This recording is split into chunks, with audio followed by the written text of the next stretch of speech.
Hey guys, it's Kevin from Silk Road Recipes, and today I'll be sharing with you my recipe for chicken tikka masala.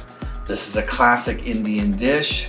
It starts out with boneless chicken breasts or thigh meat chopped up, and what you're going to do is you're going to make a marinade, and I usually puree this and put it in the food processor or blender. It has red onion in it, it has cashews, it has yogurt, it has ginger, it has chilies, it has all sorts of spices.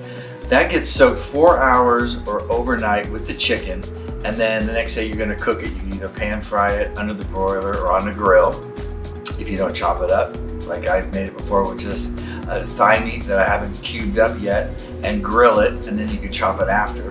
And then you're going to make a curry sauce.